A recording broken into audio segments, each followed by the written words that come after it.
She was humiliated right in the gold-plated lobby of the 7-star Royal Crown Hotel, bent over wiping a table beneath the crystal chandelier. Receptionist Vanessa spoke with a mocking tone while manager Mr. Grant coldly waved her out of sight to save face before the VIP guest arrived. But then when the sheikh sat down and began speaking in ancient Hadrami Arabic, a language no one else in the room could understand, confusion swept across every face. And it was the very woman who had just been pushed aside who responded, each syllable precise and fluent as if she had been born into the language. The opulent space suddenly fell into complete silence. The sheikh narrowed his eyes slightly, his voice dropping low. "Where did you learn that? Or were you always one of us?" Amelia Carter, 28 years old, wore a simple white blouse and a black skirt with frayed hems. Her brown hair was tied neatly at the nape of her neck. No makeup, no jewelry, only an old cleaning cloth and a bucket of water by her feet.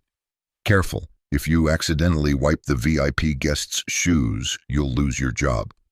Vanessa Price, the blonde receptionist, her lips curling into a mocking smile, spoke while adjusting her designer scarf. Her voice was loud enough for the people nearby to hear. Amelia didn't lift her head, only quietly replied, "Yes." She was used to it. Used to the scrutinizing stares, the half-joking, half-serious remarks, and the contempt etched into every smile. They looked at her uniform, at the way she moved silently, and assumed she was nothing more than part of the furniture, something that existed in the background, nothing more. But Amelia was not nobody, not at all. This morning, the Royal Crown Hotel seemed to thrum with a particular kind of rhythm. From the reception desk to housekeeping to the managers, everyone was noticeably more tense. The reason was simple. Sheikh Farid al-Mansour, one of the most powerful oil billionaires in the Middle East, would be arriving in just a few hours. For more than 3 weeks, staff had been retrained on how to stand, how to smile, and even how to breathe in a refined manner when the guest walked through the doors. The lobby was polished to the point that you could see every strand of hair in your reflection. Amelia kept to her work. Every table, every decorative shelf gleamed under her hands. She didn't care much about the emergency meetings or the whispered worries. Her job was to make everything spotless, and she did it with precision down to the smallest detail. As Amelia moved near the main entrance to wipe down a reception table, the curt voice of Mr. Grant, the hotel manager, cut through the air. "Get out of sight, don't just stand there in the way." He waved her off like shooing away a stray cat, then glanced toward Vanessa with a loaded signal, "Keep the hotel's image flawless." Vanessa laughed aloud, just enough for the guests in the leather armchairs to hear clearly. "Having a cleaner stand near the sheikh just kills the class." Some guests glanced at Amelia and smirked as though she were merely a trivial decorative detail in this grand scene. Amelia lowered her head, stepping back toward a shadowed corner, but her eyes, though lowered, were sharp and alert, quietly watching the entrance area. By the bar, a group of influencers posed for selfies beneath the chandelier. They wore custom-designed coats and diamond-studded watches. Their loud laughter drowned out the soft background music in the lobby. One girl in the group, with an artificial tan and bright red lips, glanced down at Amelia's simple black shoes and said, as if in passing but clearly for everyone to hear, "Oh my gosh, those shoes, probably from a thrift store, right?" Laughter erupted from the group, one person even pretending to cover their mouth as if about to gag. Amelia's hand hesitated slightly on the table, but then she continued wiping her movements, slow and steady, as if she hadn't heard a thing. The girl didn't stop. She pulled out her phone and held it up to eye level and stepped closer. "Smile, janitor. You're going on my story." Amelia tightened her grip slightly on the cloth, then subtly turned. In that moment, her eyes met the girl's. No words, no threatening gesture, but that look was enough to make the girl step back slightly, her mocking smile faltering mid-curve. This scene might have been just a fragment among the thousands of moments Amelia had endured at the Royal Crown. But this morning, as the hotel's gold-plated revolving door prepared to welcome its most powerful guest, Amelia, the invisible janitor, had no idea that in just a few minutes, every scornful gaze would be overturned, and the name Amelia Carter would no longer be just another ordinary name. The brass revolving door moved gently, reflecting the sparkling light from the chandelier above. The air in the Royal Crown lobby seemed to tighten, every sound of chatter swallowed by a wave of tense silence. Sheikh Farid al-Mansour stepped in, a long, pristine white robe draped over his tall frame. His headscarf, embroidered with gold thread, stood out beneath the lights. His eyes were deep, each step carrying an invisible weight that made the hotel staff quickly bow their heads, wearing smiles they had practiced for weeks. Right behind him, his aides were dressed like Wall Street executives, but equipped with earpieces and sunglasses, moving in perfect formation. Vanessa leaned so far over the counter, she almost touched it, her voice dripping with sweetness. "Welcome to Royal Crown, Your Excellency." Farid didn't reply, merely nodded, then walked straight to the red velvet armchair in the center of the lobby. He sat down, glancing around as if scrutinizing every detail. The entire room was still awaiting some gesture from him. Then, unexpectedly, the sheikh spoke, but not in English. It was ancient Hadrami Arabic, a language so rare that even many Middle Eastern scholars only knew it from books. His voice was deep, each syllable precise, echoing like a test. "No one here understands us. Speak freely." His aides immediately lowered their voices to confer with one another. Fragments of sentences about new oil fields and risk borders floated in the air. One of them muttered, "If this is recorded, we're finished." In the corner of the lobby, Amelia was wiping a small table no one paid attention to. She didn't raise her head, but each word Farid spoke landed straight into her memory. A memory that had once translated hundreds of tense negotiations. Her hand froze. A brief hesitation. Then Amelia quietly pulled out her phone. Not to film, but to open an app she had built herself, a real-time translator for ancient dialects. The screen instantly displayed complete English sentences. A man in a suit sitting nearby noticed and frowned, speaking loudly enough for the manager to hear, "Is your employee using her phone on the job?" Mr. Grant spun around, his face reddening. "Put that away immediately, Amelia. You're embarrassing us. I was just checking." Amelia spoke softly, but her words were cut short by a derisive laugh. "Checking how to wipe a table," the guest said, and mocking laughter spread like fire catching dry straw. Amelia didn't answer. She put her phone away, lifted her bucket, and moved toward another table. But one of the sheikh's aides, a man with his hair tied back, had noticed her. He frowned, his voice sharp. "Hey, you there, you understood." The whole lobby turned their eyes toward Amelia. Vanessa folded her arms, her smile icy. "Do you think working here gives you the right to eavesdrop on royalty?" Another aide piled on. "Get her out of here immediately." Mr. Grant strode over, teeth clenched. "Amelia, into the storage room now. You're banned from the lobby." Amelia stood straight, bowing her head slightly. "I didn't mean to. I just know a little Arabic." Laughter burst from the aides. "Arabic."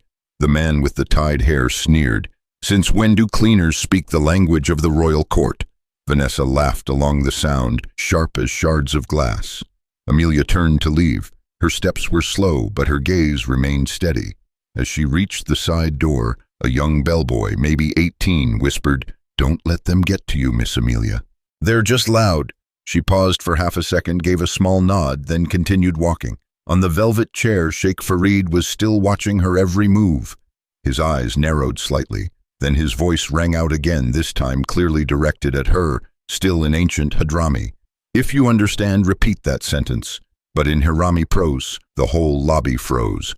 Only linguistic scholars knew what Hirami prose was, a variant so rare that even top interpreters struggled with it. Even the hotel's official translator was fumbling with a tablet. Amelia stopped. She turned, placing her hands lightly clasped in front of her, a gesture of royal etiquette in the Gulf, and spoke. Her voice was deep and steady, each Hadrami prose syllable flowing smoothly and precisely, as if she had been born to the language. A sharp clang broke the air. A silver cup had fallen from an aide's hand, rolling across the marble floor. Farid rose, his robe rustling softly. "What is your name?" His voice cut through the stillness. Before Amelia could answer, Mr. Grant rushed forward. "Be quiet, you're fired," but the sheikh didn't take his eyes off Amelia. In his gaze was recognition, as if piecing together fragments of memory. A woman in the entourage, draped in gold jewelry, suddenly snapped, "Remove her. We can't let some lowly servant stand here pretending to be a scholar." Amelia merely tilted her head slightly, speaking just loud enough. "I only answered because you asked." No one laughed anymore. At that moment, an older general with silver in his hair, standing behind the sheikh, pointed at Amelia, his hand trembling. You were in Ankura in 2016. I remember this voice. Your cedar tree." The code name rang out like a thunderclap. Every eye turned to Amelia. Cedar Tree, the only woman who had translated a secret meeting that prevented two nations from sliding into war. Farid looked at her for a long time. "Why would someone like you be doing this work?" Amelia brushed her fingers against her skirt pocket, where she kept an old photograph of Samuel. Her eyes darkened slightly. "I've done enough." Farid nodded slowly, his voice dropping. "But today, I need you one more time." When the name Cedar Tree rang out in the hotel lobby, it was as if Amelia had been pulled backward into the years she had tried so hard to bury. The noise, the lights, and the eyes staring intently at her all seemed to fade, replaced by vivid fragments of memory, like a slow-motion film reel. Amelia Carter was born in the suburbs of Washington, D.C., into a family where a business card didn't just list a title but carried the weight of diplomacy. Her father, Ambassador William Carter, was a familiar face at international conferences. Her mother, Dr. Helen Carter, was a language scholar who had taught at many prestigious universities. In the home where Amelia grew up, conversations rarely revolved around dinner. They were about ancient words, strange grammar, or stories of faraway cultures. From the age of 7, Amelia had been taught by her parents how to read a political map of the world, how to recognize the nuance of each word in translation, and above all, how to remain calm in any dialogue, whether facing a head of state or a farmer. By 15, she was fluent in 8 languages, including dialects most Americans had never heard of. Her parents often told her, "Language isn't just for communication, Amelia. It's a key, and you must know when to open which door." At just 20, Amelia was recruited directly into the U.S. Department of Defense, becoming one of the youngest interpreters to ever work there. Her job wasn't just to translate, it was to decode fragments of classified intelligence, sometimes just a few jumbled lines that could determine the fate of hundreds of lives. The work demanded alertness, agility, and sometimes a cold heart. But Amelia never forgot why she was doing it: to save lives. Until the day she got the phone call that brought everything crashing down. It was a late evening and she was in the Pentagon's translation room. On the desk lay stacks of classified documents about a situation in the Middle East. The phone rang. Her mother's voice came through, choked with grief. "Samuel is gone, Amelia." Samuel, her 12-year-old brother, had died in an airstrike in Yemen, on a street he should never have been on that day. Amelia froze, the pen slipping from her fingers. All she could hear after that was the pounding of her own heart, each beat unbearably heavy. She had once believed that language could save lives, that her work was an invisible shield protecting the innocent, but now that belief was shattered. 3 days later, Amelia submitted her resignation. No one understood, no one could stop her. She disappeared from the diplomatic map. In the months she spent wandering, searching for a place where her soul could rest, Amelia left the U.S. and traveled to the Middle East, as if drawn by an invisible thread. She stopped in a remote village in Yemen, home to the Al-Harif tribe. There was no internet, no electricity, only oil lamps, star-filled skies, and the simple songs that rose by the fireside. One summer night, beside the glow of the fire, an elderly woman from the tribe sang an ancient folk song. Her voice was hoarse, at times trembling, but each syllable carried the weight of memory. Amelia sat in silence, her small notebook open on her lap, writing down every word. When the song ended, the woman's aged hand rested on hers. "From now on, you carry this story." She didn't know when she might need it, but that instruction and that melody became etched deep in her mind, a secret shared only between her and that village. 2 years later, Amelia left Al-Harif. She lived in various cities, keeping far from the whirlpools of power and political negotiation. She wanted a quiet life, a life in which the past of Cedar Tree did not exist. But then a strange thought took root. If she wanted to hide while still observing the world's movements, she needed to be somewhere power came to her, and that was how she chose the royal crown. To others, being a janitor in a 7-star hotel was a contradiction. But for Amelia, it was the perfect position. No one noticed the woman wiping tables, yet she could hear, see, and know everything. Conversations between tycoons, politicians, and international envoys passed before her like live news reports. Amelia had promised herself never to interfere. Her job was to stay silent, to let everything pass by like wind skimming over stone. But this morning was different. When Sheikh Farid spoke in ancient Hadrami, something inside her stirred. His voice rekindled not only her linguistic knowledge, but also the memory of Samuel.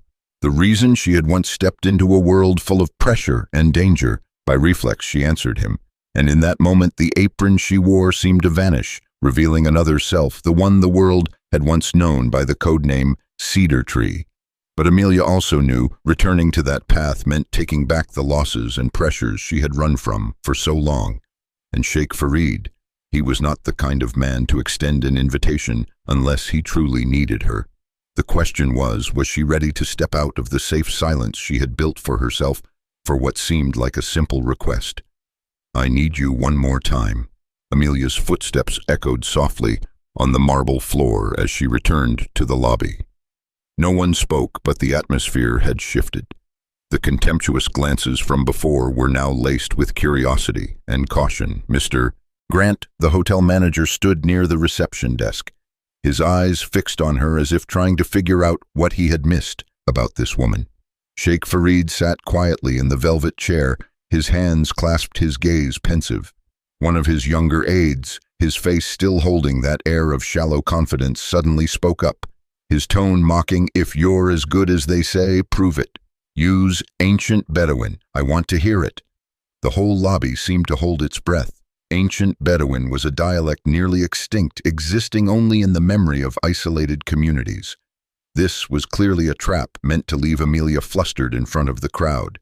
Amelia didn't respond immediately. She stepped forward, clasped her hands lightly in front of her, and closed her eyes for a brief moment. When she opened them, her voice rose not in translation, but in song.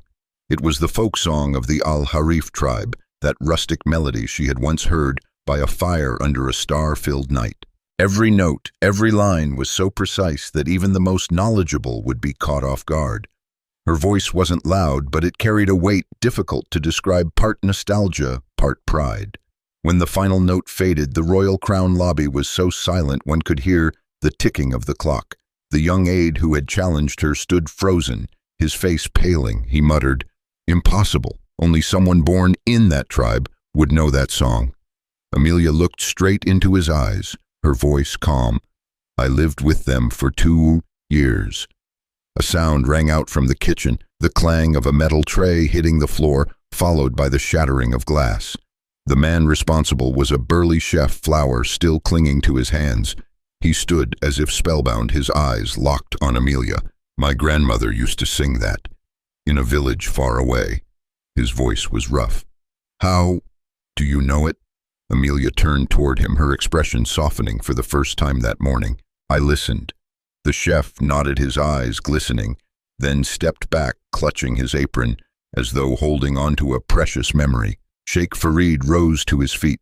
He walked slowly toward Amelia, his gaze never leaving her face. Each step seemed to draw the whole room inward. When he was just a few steps away, he stopped. "Amelia Carter, I want you to come with me to Geneva." His voice wasn't loud, but it was clear and decisive, like a command that left no room for negotiation. A murmur of astonishment rippled through the room. Mr. Grant's mouth fell open, the aides all bowed awkwardly toward her, and Vanessa, the haughty receptionist, stood frozen, her complexion turning ashen. Amelia removed her apron, folded it neatly, and placed it on the table.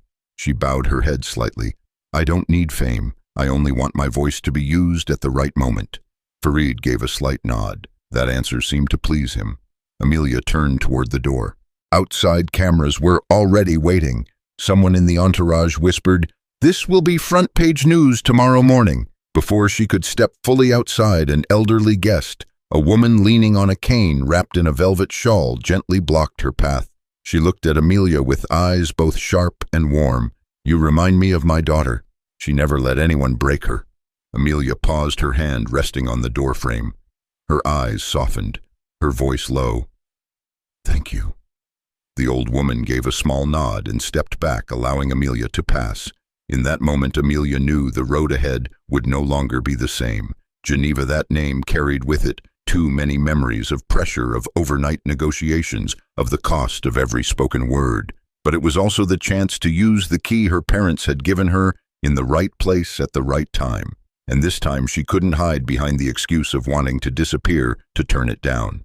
2 days later, Sheikh Farid's private jet touched down at Geneva Airport. The European winter sky was a cold gray, thin layers of snow dusting the rooftops. Dressed in a long black coat, Amelia Carter descended the plane's steps. Her slow, steady walk, straight gaze, and simple dress made her look entirely out of place amid the forest of sharp suits and the flash of cameras firing in rapid succession. The International Conference Building glowed brightly inside a maze of long tables, national flags, and tense faces.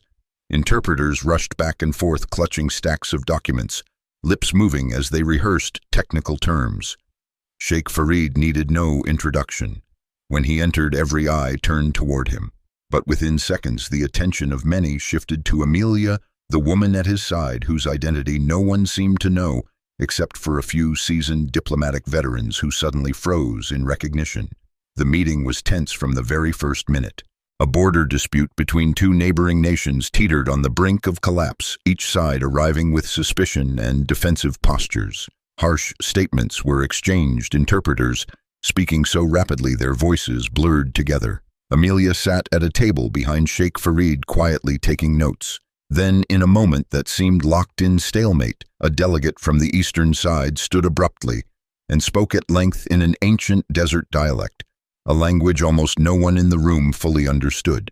Amelia tilted her head. To most, it was merely a rebuttal, but to her it held a metaphor, a 12th century verse from a poet revered by both nations. She rose without looking at her notes and rendered the statement in formal Arabic, then instantly into the language of the other side, preserving its poetic tone. A good neighbor is a strong fence, not a closed road. The room fell silent. The Western delegation leaned back in their chairs as if a weight had been lifted from their shoulders. The conference chair nodded. In just minutes, Amelia's warm, steady voice had cracked the thick ice between the two sides, opening the way for genuine negotiation. From that moment, no one saw her as an accessory. They began listening when she spoke, though she still only spoke when necessary. And each time she did, her words were precise, timely, like a sharp blade cutting through the knottiest tangles. During a break, an older diplomat approached. His face bore the marks of decades on the front lines of diplomacy. Removing his glasses, his eyes shone. "I was in Ankara that year. You kept us alive. I never thanked you." Amelia looked at him, silent for a beat. "No thanks needed," she replied, and returned to the table. News of the mysterious woman spread quickly through Geneva. Reporters waited outside, cameras ready, but Amelia sidestepped every question. When one persistent journalist blocked her path, "Why hide yourself? You're a hero." She paused for half a second, meeting the camera's lens.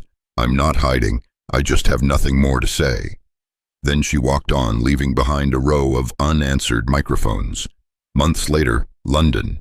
Another international summit, this time bringing together many faces who had been at the Royal Crown that day.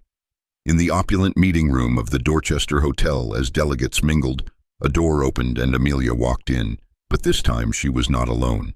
Beside her was a tall man, calm in demeanor, with deep, cool eyes. No introduction was needed. The mere quiet of his presence made a few faces turn pale. He was Amelia's husband, heir to one of the most powerful financial empires on the U.S. East Coast. Among those present was the ponytailed aide from the Royal Crown. The moment he saw Amelia, he turned away, his hand tightening around his glass. No words were needed. Her presence and the man beside her were answer enough. That evening, Amelia left the summit early. London was damp, streetlights glistening on the cobblestone roads. At a street corner, a busker was playing guitar. The melody was warm and far away, the Yemeni lullaby her mother used to sing. Amelia stopped. For a moment, memories of a moonlit night in Al-Harif flooded back, the smell of cooking fires. Samuel's laughter, the aged hand on hers, and the words, "From now on, you carry this story." She stepped forward, dropping a coin into the guitar case. The musician looked up, not knowing who she was, but their eyes met in a quiet moment, like two people sharing a secret without words. Those who had once mocked Amelia at the Royal Crown now each met their own fate.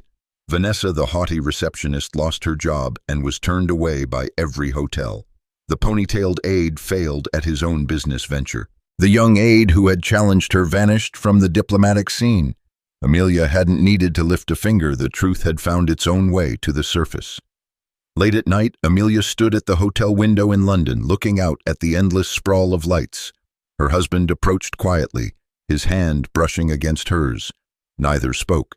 They didn't need to. She had lived a life judged by her job, her shoes, her silence. But she had never bowed to those judgments. Now the world saw her not as a servant, nor merely as a linguist, but as a mirror. And sometimes a mirror doesn't need to speak. It only needs to exist to reflect the truth. You know, all her life, Amelia never had to shout to be heard. She only had to stand firm, keep her dignity, and let the truth speak for itself. Perhaps somewhere you too have been judged by your appearance, your work, or your circumstances. But this story reminds us that real worth needs no display. It only needs the right moment to shine. If you believe that dignity and resolve matter more than any spotlight, leave a comment below.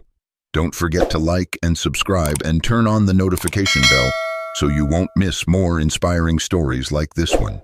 Because who knows, the next story might help you recognize the quiet strength within yourself. While you wait for tomorrow's story, we've prepared others, each holding a moment that will make you stop and reflect.